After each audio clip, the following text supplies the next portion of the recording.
Here. The amount of sexual boredom in the society is extraordinary. So you have more sexual choice and variety available than literally any time in human history, given free license by the state because there are no intermediate social institutions in which sort of informal mechanisms of disapproval could make themselves felt.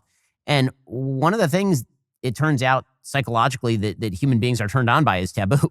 And so when you get rid of literally every taboo, then people tend to get bored. And then the question is... Yeah, well, there's no novelty. Right, exactly. Novelty goes away, and particularly men are driven by sexual novelty. It's something that is very deeply ingrained. And the power of what marriage was supposed to be is it takes this short-term hedonic desire, and it's said, because female virtue still existed, that in order for you to obtain this, you're going to have to sublimate that desire for the building of something greater.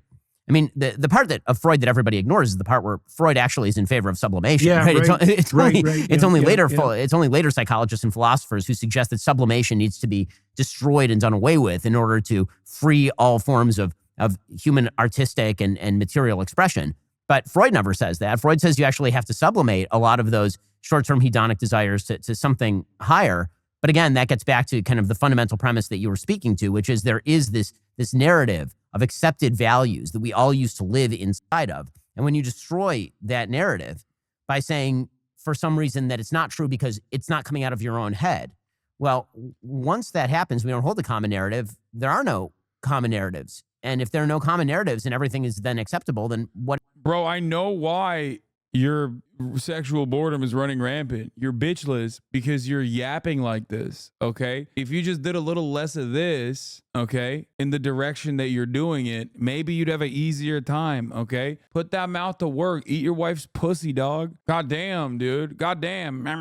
Sublimate this dick, dude. Holy shit. Reason why he's living in a no pussy state of consciousness is because of his fucking yaponomics. What exactly is the taboo? Where does the sublimation take place? There is no sublimation and there is no future orientation, because what sublimation really is orientation of short-term in favor of long-term. Well, and in favor of other people. Right. So it's long-term plus the social. Yeah, well, so you can do that. You can think about this technically as well. If there's no uniting narrative, here's the necessary. Bro, why would I ever listen to these two no pussy having ass motherfuckers about this issue? Like the notion that these guys know a thing or two about sexual boredom, like I guess they're pros in being bored sexually, okay? But it blows my mind. Like I would rather literally listen to the fucking Nelk boys, okay, talking about sexual boredom or sex in general than these guys. Even those guys get more pussy than these two. Like, it's very odd. Consequences. First of all, there's no higher order superordinate aim. And that means motivation itself on the positive side takes a hit because we experience positive motivation and the impetus to move forward. So that would be curiosity, hope, inspiration, enthusiasm, even aesthetic interest. We experience that only in relationship to an aim. And so if you destroy the ultimate aim, you destroy the structure upon which reward itself is dependent, apart from satiation-induced rewards, right? Wait. Yeah, Jordan Peterson be like, Jordan Peterson hears what I had to say, okay? I'll have you know, when I got off Tinder, Tacoma wept, Vancouver wept. There's only two things I'm good at: speaking, public speech, and eating pussy.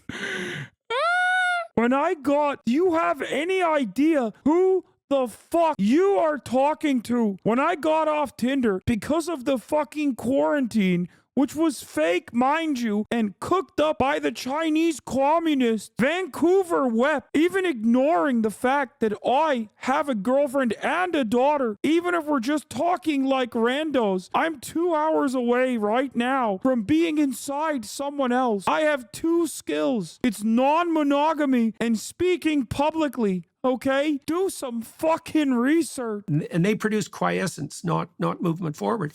Okay, so you lose positive emotion. Then you multiply negative emotion. And the reason you do that is because it's not Vancouver, it's gotta be things Toronto, that constrains your anxiety response, which is actually a calculation of the entropic distance to a given destination, technically, is if you... Bro, this is infinitely more boring than I thought it was going to be. Oh my God. I thought at least they would be like, I thought they'd be talking about like some fun shit. This is so, how did they get two of the biggest nerds to talk about like sexual boredom, which is like it's supposed to be a certified banger. You know what I mean? These two dildos talking about sex is slated to be funny. It's giving me sexual boredom listening to them talk about sexual boredom. Every time I think I'm getting into a good JBP clip, I can't even make it 3 minutes in. It's so goddamn boring.